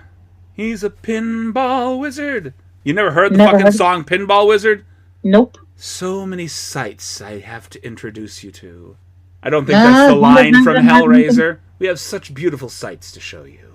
I've actually never seen a Hellraiser movie all the way through. Oh my god, you're hurting me. They terrify me. So, yeah, you're not really into horror films, are you? I like them. I like horror films, but I've watched far more for this podcast than I expected to. And there is just some... It's not that I don't like horror movies. I just prefer stuff that when I sit down and I watch it with somebody, they're just like, what the fuck did you just make me watch? I love that. That's why I loved the original Evil Dead growing up. Because there's that one scene in the movie. There is that scene outside where the girl is attacked by vines. And if you have seen The Evil Dead, you know what scene that I am talking about. And this is back when I was a teenager, that I came across a VHS copy of... I'm aging myself a little bit. I came across a VHS copy of The Evil Dead. And so I watched the movie, and I was like, this is fucking creepy. And I had one of my female friends, it wasn't a girlfriend, it's a friend that was a female, sitting next to me at the time. And we watched the scene, and immediately when that happened, she jumped next to me. And I was like, oh, I got something here. I've got something here. So constantly I was inviting friends over to watch this film for the first time. Like, what are we going to watch? We're going to watch The Evil Dead. Okay. And I just waited the entire film, trying to mask a grin, just evil little fucking smile, because I know that there is a point where people are going to get real fucking uncomfortable with this movie. And that is, of all the jump scares and shit that might happen in that movie, or the creepy, gory stuff, that is the one scene that always made everybody jump. Not because it was scary, because it was fucking uncomfortable as hell. Yeah, because it's almost like, all right, for me, any scene that makes me uncomfortable in most like horror movies and things like or torture movies is when they start doing something to fingernails. Oh. Like pulling them off or whatever. That's always the scenes that make me cringe. It's almost like you can feel it. Mine is eyeballs. Eyeballs. If they do anything to the eye, it bothers me. It's like, I watched Hostel and I didn't feel anything for the eyeball. There is a movie. I've mentioned it hundreds of thousands of times to so many fucking people, and I will keep singing the praises of this film till my dying fucking breath, because not enough people know about it. Anguish. I talked with you about it a couple of times already, but the whole idea is that the mother, it is a movie within a movie that becomes a reality, so to speak. So it starts off as a movie about a mother who's going blind and sends her son, who is an optometrist, out to do house calls to harvest eyeballs for her. Right. So that's the beginning of the film. But then partway through the film, it fades back. I am spoiling this movie for whoever might not have watched this. Yeah, you haven't watched it. I'm spoiling it a little bit for you. I won't go much farther than this. But it pulls back to show that there are actual people in the theater watching this movie, and it is affecting this girl psychologically. You already told me about that. Right. So you're not ruining anything for me yet. I recommend watching it, but there are several full-on scenes of him doing things to people's eyeballs that most people would go, oh my fucking God, that is disgusting. Because you see it. It's not like most movies where you see something get close to the eye and then they pull away so they don't show you what actually happens. You physically see what he does. And so I want to know where they got the eyeballs to do those scenes, because I know they didn't just do that to somebody. I might cringe at these then. Yeah. It's a weird film, and I would definitely recommend watching it because it's a psychological horror. Like, there is some gore in it, but it's more of a psychological horror. I miss those. We lean too hard into gore now. It's about the bigger, better kill, the bigger, better slaughter. How much blood can we spill in this film? And we are missing the really true, fantastic psychological horrors. You know, stuff like The Birds, Psycho, Anguish. You know, things that Jaws was a big psychological horror, and that was a PG fucking film. Was it only PG? It was PG, yes. I can show you the Blu-ray disc after I'm done. It is rated PG. But it is something that made people afraid to go swimming. Psycho made people afraid to go into the shower. I guarantee you Anguish made some people afraid to go to the fucking eye doctor. If people could see my face right now. Right. Just, I wasn't even thinking about that. No, but that's what I'm saying, is that it is those kinds of films that instill fear. I'll give you that a lot of these horror films, they are horrifying, but it's not because they instill any fear in me. It is because it is a bit of torture, trying to figure out how much I can stomach watching them do. Fair point. What is the best way to cut up a body? Like, Terrifier is one of those things that just makes me go, That is just disgusting. It's not scary. I've worked with somebody who worked on the first Terrifier movie. Right. I think it's actually the main girl. Her name is Jenna Cannell. Or Jenna Cannell, however you say her last name. But those kind of films, they're just disgusting. They're not scary. They're just disgusting. But it also depends on your level of fear. That Terrifier and like the movie that predates that, which was All Hallows Eve, which where that Art the Clown got his start, and then Terrifier 2 was all based on people's fears of clowns. Art the Clown. And what they might do. Art the Clown will never make me afraid of clowns. However, Tim Curry as fucking It, that made me afraid of some clowns, man. I've never been afraid of clowns, even after seeing It. Well, mind you, this is like, we're talking like the original. Yeah. The original. The Tim Curry thing. I wasn't afraid of clowns, per se. But I did have some trouble with I would say, being comfortable around them. Like, any clown that gave you a creepy look. John Wayne Gacy. John Wayne Gacy was a fucking child's fucking...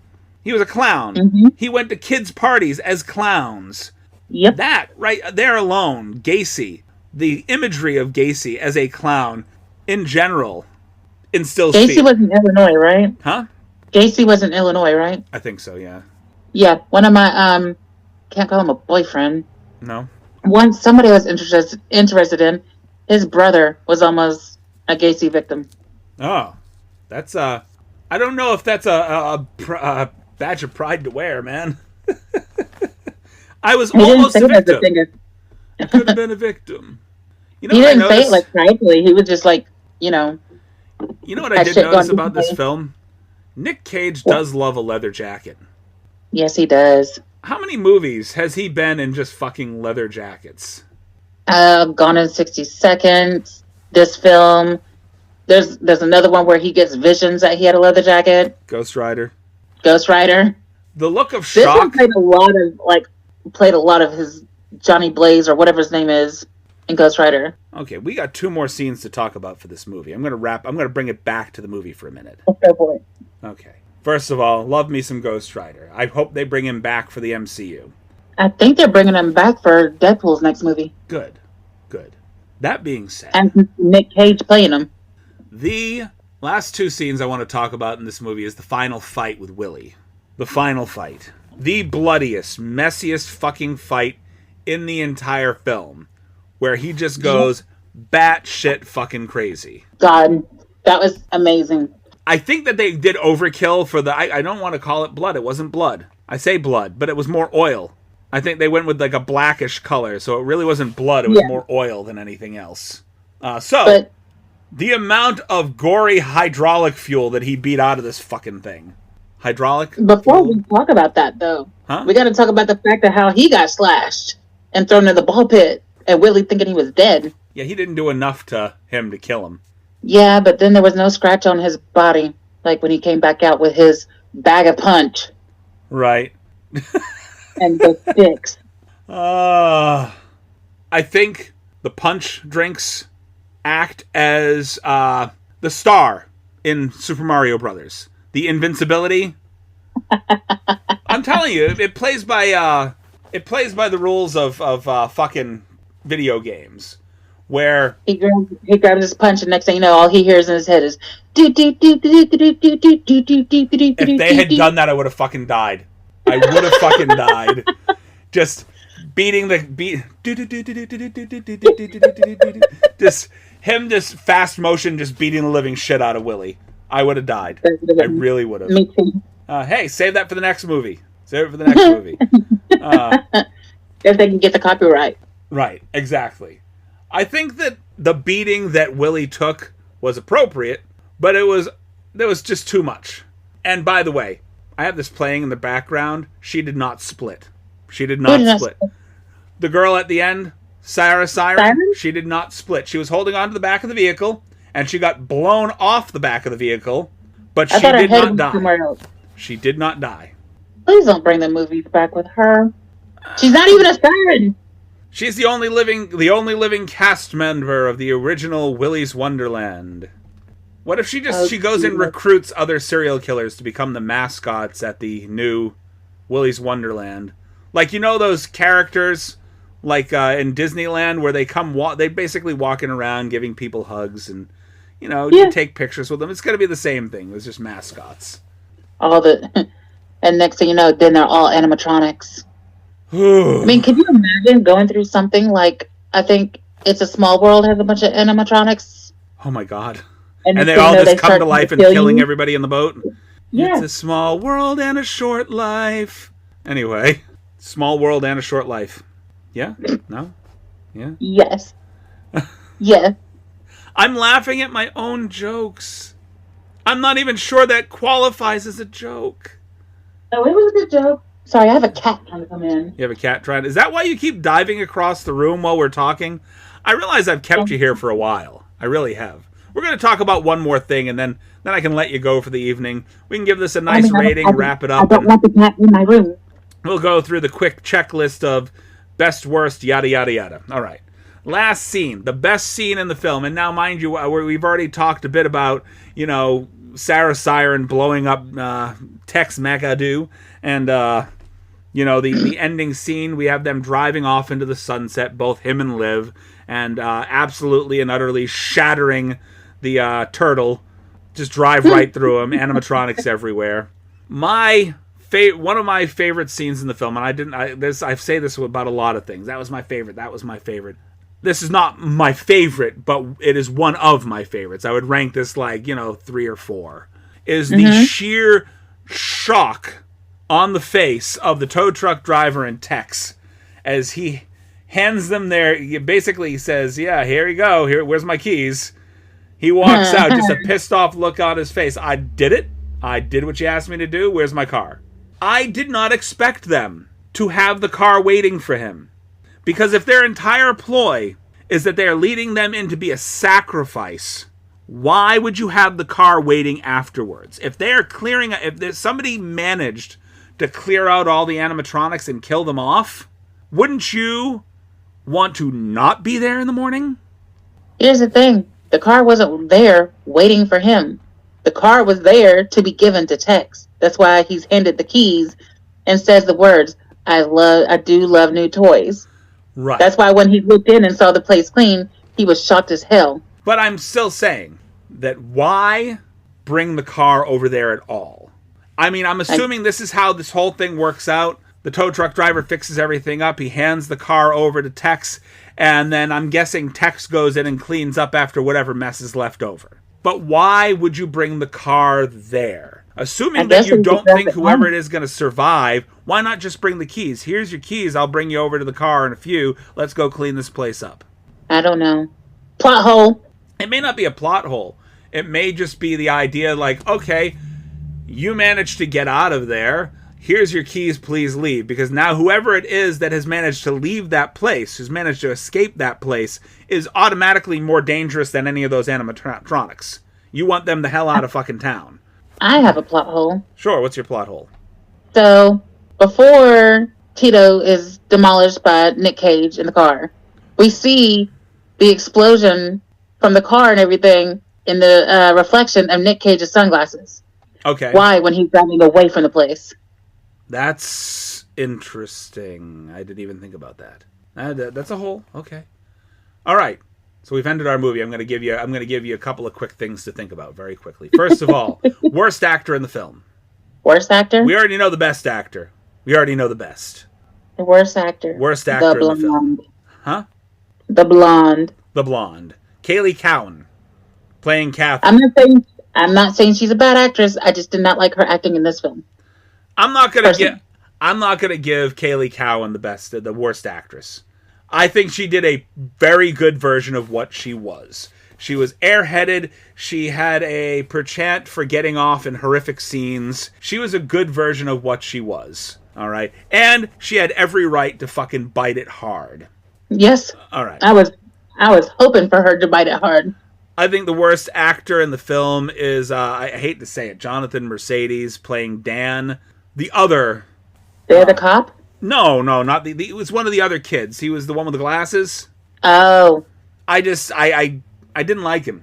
I didn't think there was nothing redeeming about him, nothing that made me want to think, oh, great, he died. The siren killed him. Well, Okay. in fairness, he wasn't like his acting didn't stand out at all. Like he was not a memorable character. That's what I'm saying. Is that there's everybody else is memorable. Bob was memorable. Kathy was memorable. Chris was memorable. The blonde statement, and I'll go with your pick because at least she was memorable. She was memorable for you, but not in a good way. But Dan was not memorable at all. The only thing about him was that he got killed by the siren's thighs. I forgot that he was even a person in the film until you just brought it up. Dan! I remember somebody died in a strobe light, but... Yep, that was the guy. Dan. Dan the man is the worst man in the film. Okay, next.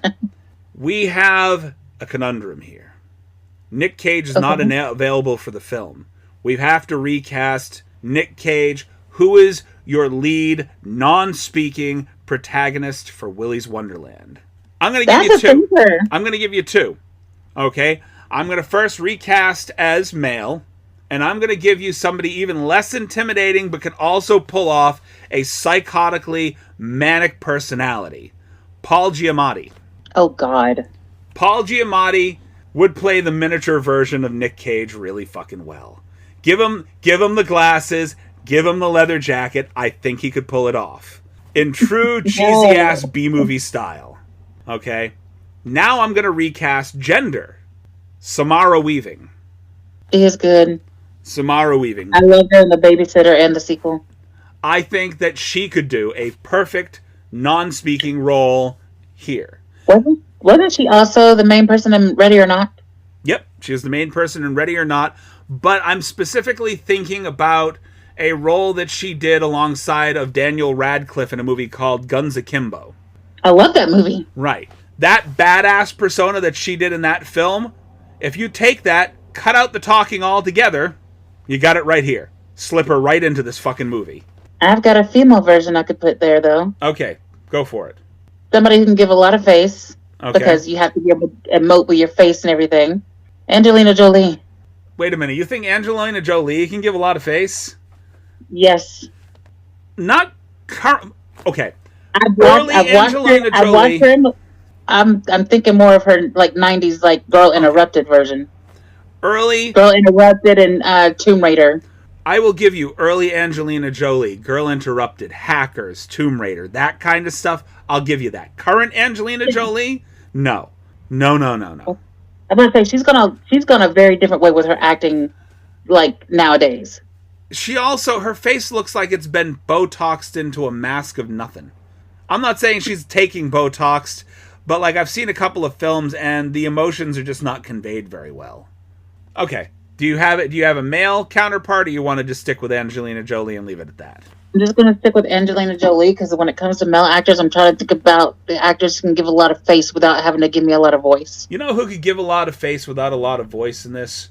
Who really could? And he has gotten a bad shake lately because he's kind of crazy in the Scientology area. John Travolta. Travolta can give a lot of fucking face. Didn't they play in Face Off together? Yes, they did. But do you remember John Travolta's impersonation of Nick Cage in that film? I have not seen Face Off. I just know that they did that movie together. They spent a lot of time together, and he almost, beat for beat, matched Nick Cage's manic energy. So he can do it. He can do it. He's kind of fallen off the rails lately, movie-wise. He's gotten a lot of bad films out there. I can agree, because I did see him in From Paris with Love or something like that. Right. Is that the... okay, yeah, that's the first one he did with the shaved head. Yeah. Yeah. He looked good. He gave a lot of face, and he gave a lot of... And there was times he didn't talk a lot, but still. But I think that he could do the silent, manic energy of Nick Cage with no problem, because he's done it already. He can Face Off. So I'll pick John Travolta as mine. Okay. All right. Any last words about the film? Freebird. What? Freebird. Freebird. I'm as free as a bird now. Oh, it's a good song. This bird, it cannot change. The very first time I heard that song was probably The Devil's Rejects. I've heard that movie. I've heard that song so many times, and especially in movies, but there is one that I don't know if you could stomach watching an entire movie about different people all converging on a karaoke contest. But there is a movie starring Paul Giamatti. Yeah, we rolled Paul Giamatti right into it. Gwyneth Paltrow, Huey Lewis. It was a massive cast. And basically it's a whole bunch of people from eclectic areas of the world all converging on this one karaoke contest for I don't remember how much. And nearing the end of the movie, the most beautiful rendition of Freebird that I have ever heard is sung by Andre Braugher, the guy that plays the head, or the chief. Is it the chief or sergeant in God? What is the name of that? Brooklyn 9/11. I know who you're talking about. Yeah, he sings an a cappella version of Freebird just as they're about to descend on him and arrest him. Oh damn! And I don't know if you're not interested in a movie about karaoke. I just recommend looking up the performance, his performance on YouTube or something, because one of the most haunting renditions of that fucking song that I have ever heard. I'm gonna have to listen to it because that sounds like awesome and ironic at the same time. Somebody being a free bird and then getting arrested. I think, honestly, if you want context as a reason he sang the song, you have to watch the movie to understand why he chose to do that a cappella. Send me the name of the movie. It's Duets. That's what it's called? That's the name of the movie, Duets. You said duets. I was like, I don't mind if they're singing together. I just need to know the name of the movie. Yeah, no, that's it. Duets. It's Gwyneth Paltrow, Huey Lewis, Paul Giamatti, Maria Bello, Andre Braugher, Michael Bublé's in there. There's Lachlan Monroe. I don't know if you know. Ooh. You know him from Charmed. I also know him from Scary Movie. Right, exactly. He's got the micro penis. It is an entire cast of people that you will definitely recognize. It was probably not one of the most well-received movies out there, but it's definitely worth watching. It verges back and forth between comedy and drama. It's definitely a pseudo-musical. It's not a musical per se, but there's a lot of people singing. Gotcha. So you get to hear a lot of Huey Lewis, Gwyneth Paltrow, Paul Giamatti, all of them singing. Can Gwyneth Paltrow sing? Oh my God, yes. Gwyneth Paltrow, she wanted to have a recording career, but she got close to having it with this movie. And I think even an album came out, but I don't think she got enough traction as a singing artist. She even went on and did a couple episodes of Glee. I didn't know she was on Glee. Did you watch Glee? No. That's why you didn't know she was on Glee. No, it's one of those things. I thought most of their covers were awful. And that Britney episode, even though Britney was in it, I was like, no, bitches, stop. Look, Glee was good for what it was. If y'all could see this, he just held the sassy finger at me. Look. I say that about a lot of things. It was good for what it was. It was basically just glorified karaoke for several seasons. That's all it was. You went there to watch other people sing other people's songs. That's it. That's the whole thing. And occasionally people got pissed off because the cheerleading coach was getting them all nice and angry and hot and bothered. But, it was good for what it was. And you actually saw a lot of people that popped in that I didn't even know could fucking sing. Worth the life of me. John Stamos, one of them. I knew that he could play drums. I didn't know that he could sing that well. I knew he could sing, but there's a full house. Well, yeah, but that was that was what I would call lounge band singing. You'd go see that kind of singing from a band while you're drinking in some weird bar in the middle of fucking nowhere. Don't hate on the Stamos, huh? He is a hell of a fucking drummer. He is a hell of a fucking drummer. I'm not giving him anything for his singing voice until after I saw Glee. Okay? He's a good looking man. He's like the Sean Connery of my age. He's 300 years old and still a stud. I did not know Neil Patrick Harris was that good a singer. Oh yeah, he does Broadway. I remember him as Doogie Howser. Okay? That is my memory of Neil Patrick Harris outside of him snorting cocaine off a stripper's ass in Harold and Kumar. Oh my God. Okay? That whole time when he he decided that he was gay, but his persona to the public was going to be uber toxic masculinity. And at the same time, he was playing Barney on How I Met Your Mother. Right. That's what I'm saying. Like, uber toxic masculinity. That was his outward persona in a lot of the things that he did. And then he came out of the closet, and I was like, I wouldn't have guessed. Like, that brings me to a point I made earlier. What's that? About a lot of the LGBT getting mad about straight actors playing different roles. About him, a gay man, playing that straight role for forever. And being super convincing as fuck. You don't see anybody bitching at Neil Patrick Harris for masking as heterosexual. Right. No anger. You don't see a bunch of rednecks going, God damn that Neil Patrick Harris acting like one of us. Snorting cocaine off of strippers' asses, acting like a true man. It's like, and as a trans woman, I say this, I know I might get some hate for it, but it's like, it's the pot kettle, the kettle black. I don't get it.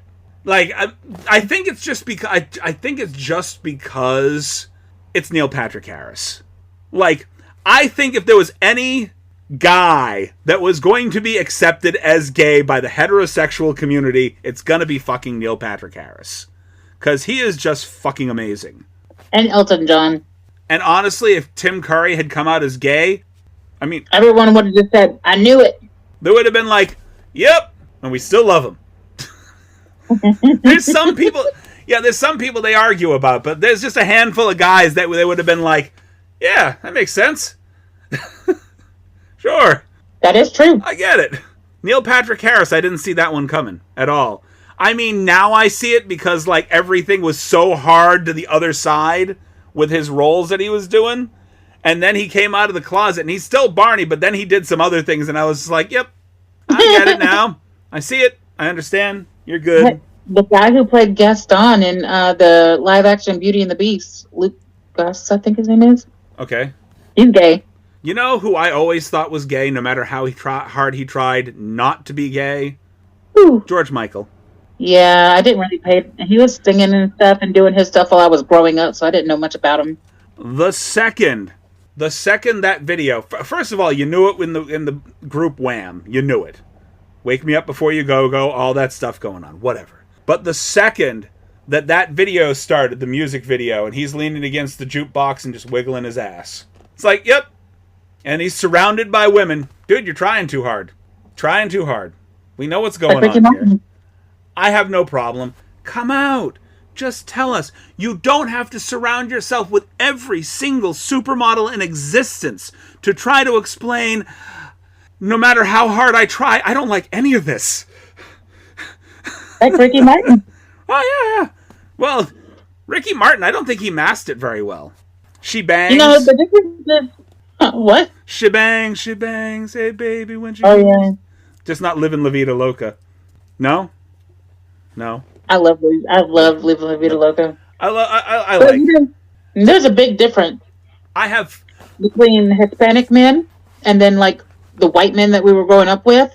It's like the way they dance is very different. There's a lot of swaying of the hips and everything for Hispanic dances and all that other stuff. It's how they grow up and how they learn their dances. It's a lot different culturally. So I could never just call us like look at Ricky Martin and say, "Oh yeah, he was gay." I will close out this cast with a little Ricky Martin story that I have. Okay, I never met him. Nothing like that. I'm not famous adjacent or anything to that nature. However, I used to work. I used to work for Borders Books and Music, which was for those who do not remember Borders Books and Music. It was basically the Barnes and Noble adjacent store that specialized a bit more in other media, whereas Barnes and Noble stuck with pretty much books. Borders Books and Music had DVDs, CDs, just everything. So I worked there for a while, and they used to have this thing basically where they'd give away CD singles all the time. So like, if you buy this, we'll give you one of these singles, blah, blah, blah, blah. One of those singles that they tried to give away that nobody ever took was I can't remember the song for the life of me. You can look it up afterwards, but it was Christina Aguilera and Ricky Martin doing a duet together. All right. I remember that. I remember that there is a song. I do not remember the fucking song. All right. What I do remember is being part of this little gathering that they had. Every week they'd tell us what our sales are at the end of the week. And in a raffle bucket, they would raffle off the CD singles that nobody fucking wanted and nobody took with them. So basically what they're saying is, congratulations, you're one of our employees. Please have all this trash. And so people were being given this CD single, and they'd pick it up, and then everybody just kind of threw it back in the box when they were done. It's like, oh, I didn't need that. I don't want this. I don't need it. What, you give me something I can use. So I asked my boss, I'm like, can I just take this box if nobody's going to take it? It's like, it's going to end up in the trash. She's like, yeah, go ahead and take it. So I took this big box of Christina Aguilera, Ricky Martin singles. And we used to have those like CO2 cartridge powered BB guns. I know. And those became skeet. Basically pull and we'd throw it up in the air and our friends would just take the little pistol and try to shoot it. And so we would spend hours shooting holes in the CD single for Christina Aguilera and Ricky Martin. Just pull and there's... Did you get extra points if you got the BB through the actual CD hole? No, because you don't see it. You get extra points for hitting the fucking thing. Which is difficult enough to do as it is when somebody's throwing a CD in the air. It's a CD. It's not, you don't have a shotgun. You know, you're not sitting here with a full-on shotgun trying to plug a clay pigeon out of the air. It's a handheld CO2 BB gun. And you're trying to shoot a CD that somebody tossed in the air, which is already wonky to begin with. The flight path is not straight. It's not a fucking... You're flapping all the damn light. Right.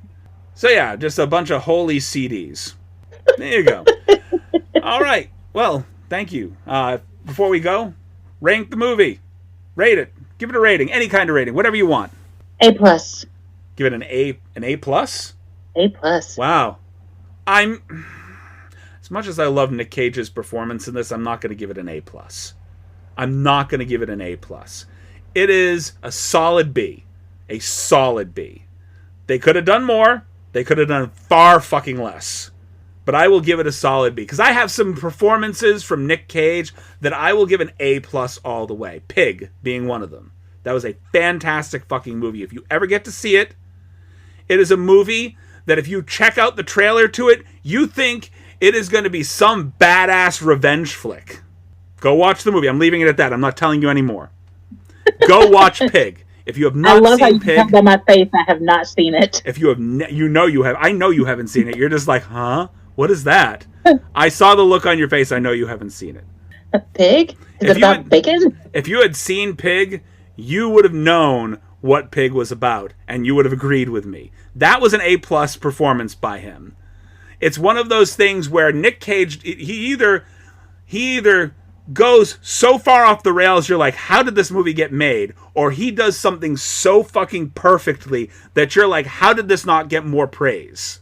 There's another movie he did that I could actually rank higher than this one. Well, right. A lot of movies. There was a movie, like he was an Italian mobster or something like that. Okay. I don't remember the name of it. My boyfriend showed it to me. It was good. I'd have to rewatch it or get him to tell me it. Okay, tell me. There's a lot of Nick Cage movies I haven't seen. There's actually a Nick Cage podcast that I listen to that, yes, there is a podcast that focuses solely on Nick Cage. And I've talked to them a couple of times because they're fucking funny as hell. But, that being said, I'm going to give it a solid B. And with that, I'm going to go drink some water, you thirsty bitches. I'm not calling you a bitch, but anybody else, you're all bitches. There you go. It's like, you can't be talking to me. I drink a 2-liter of water. Is that a 2-liter of water in an RC Cola container? It used to be RC Cola, but then I refilled it with water. I haven't seen RC Cola before. Oh, we for a while it was gone and now it's back.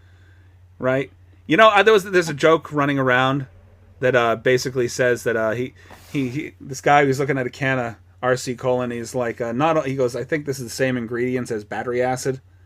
And then he goes, I once read the ingredients on a container of RC Cola, and at the end it said, please see other can. I think that goes with the battery acid joke. But I think he did it in the same set. And if I could remember the comedian, I'd fucking tell you.